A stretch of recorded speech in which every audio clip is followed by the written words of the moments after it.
కర్ణాటక రాష్ట్రంలో 6 గ్యారంటీ హామీలతో అనూహ్య విజయం సాధించింది కాంగ్రెస్. ఆ జోష్తో తెలంగాణ ఎన్నికల్లో సైతం అవే గ్యారంటీలతో స్పీడ్ పెంచి అధికారంలోకి వచ్చింది. అయితే పవర్లోకి రాగానే 6 గ్యారంటీల అమలు ఫైల్పై తొలి సంతకమన్న తెలంగాణ కాంగ్రెస్ ఇప్పటికీ ఒక్క హామీనే అమలులోకి తెచ్చింది. మిగిలిన హామీల అమలుకు సంబంధించి రాష్ట్ర ఆర్థిక పరిస్థితిపై లెక్కలు వేసుకుంటుంది. ఆ క్రమంలో బీఆర్ఎస్ నేతలు గ్యారంటీలను నీరుగార్చేందుకు పథక రచన చేస్తున్నారు అని విమర్శలు గుప్పిస్తున్నారు. అది అటు తిరిగి ఇటు తిరిగి కేటీఆర్ వర్సెస్ సిద్ధారామయ్యల మధ్య ట్విట్టర్ వార్కు దారితీసింది.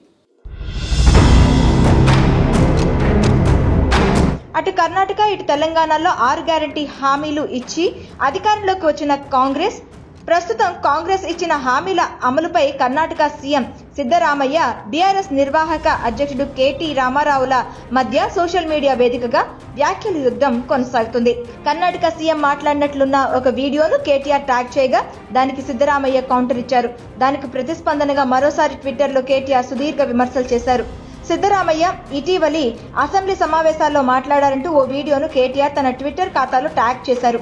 ఎన్నికల హామీలు, గ్యారంటీలు అమలు చేసేందుకు తమ వద్ద డబ్బు లేదని కర్ణాటక ముఖ్యమంత్రి అంటున్నారని, తెలంగాణ భవిష్యత్తు కూడా ఇలాగే ఉండబోతుందా అంటూ కేటీఆర్ వ్యాఖ్యానించారు. దానికి సిద్ధరామయ్య అదే రీతిలో బదులిచ్చారు. మీరెందుకు ఓడిపోయారో తెలుసా కేటీఆర్ అని ప్రశ్నిస్తూ, బీజేపీ సృష్టించిన నకిలీ వీడియోలను బీఆర్ఎస్ ఇలా ప్రచారం చేస్తుంది, మీరు బీజేపీకి బి టీమ్ అని నిరూపించుకున్నారని విమర్శించారు.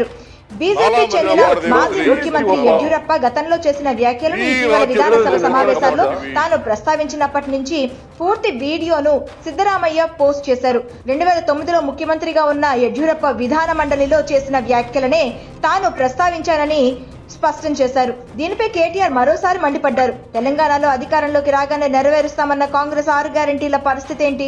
కాంగ్రెస్ అబద్ధపు హామీలతోనే గెలిచింది, అందుకే మా పార్టీ ఓడిపోయింది. మొదటి కేబినెట్ లోనే మెగా డిఎస్సి పై ప్రకటన గ్యారంటీలకు చట్టబద్ధత తీసుకొస్తామని తెలంగాణలో కాంగ్రెస్ చెప్పిన మాటలు ఏమయ్యాయి?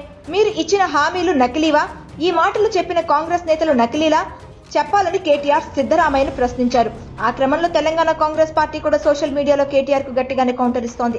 అబద్ధపు హామీలతో 2 సార్లు బీఆర్ఎస్ నేతలు అధికారం అనుభవించి రాష్ట్ర ప్రజలను మోసం చేశారు కాబట్టి ప్రజలు వారిని ఓడించారని టీ కాంగ్రెస్ మండిపడింది. ఏదేమైనా కాంగ్రెస్ ఎన్నికల హామీలను అమలు చేయకుంటే ఆ పార్టీకి కౌంట్ డౌన్ గ్యారంటీ అని కేటీఆర్ అంటున్నారు. హామీలను ఎగ్గొట్టేందుకు శ్వేతపత్రాలు పేరిట డ్రామాకు తెరలేపిందని ఒక ప్రకటనలో మండిపడ్డారు. శ్వేతపత్రాలతో గ్యారంటీ చేశామంటే కుదరదని, దశాబ్ది ఉత్సవాల్లో తాము విడుదల చేసిన ప్రగతి నివేదిక ఒక స్వచ్ఛమైన శ్వేతపత్రమని, ఆడిట్ ఆర్బీఐ నివేదికలు ప్రతి పైసాకు లెక్కపత్రం చూపించి ఆర్థిక స్థితిని ఆవిష్కరించామన్నారు. అప్పుల ముచ్చట్లు చెప్పి 6 గ్యారంటీలను నీరుగార్చేందుకు పథకరచన చేస్తున్నారని కేటీఆర్ విమర్శించారు. కాంగ్రెస్ ఎన్నికల హామీలను తప్పించుకోవాలని చూస్తే ప్రజాక్షేత్రంలో గుణపాఠం ఖాయమని హెచ్చరించారు. ఆ క్రమంలో తాజాగా రాష్ట్ర ఆర్థిక పరిస్థితిపై కాంగ్రెస్ ప్రభుత్వం అసెంబ్లీలో ప్రవేశపెట్టిన శ్వేతపత్రంపై 2 పార్టీల మధ్య వాడి వేడి చర్చ జరిగింది. మొత్తం మీద 6 గ్యారంటీల ఎపిసోడ్ ఏ టర్న్ తీసుకుంటుందో చూడాలి.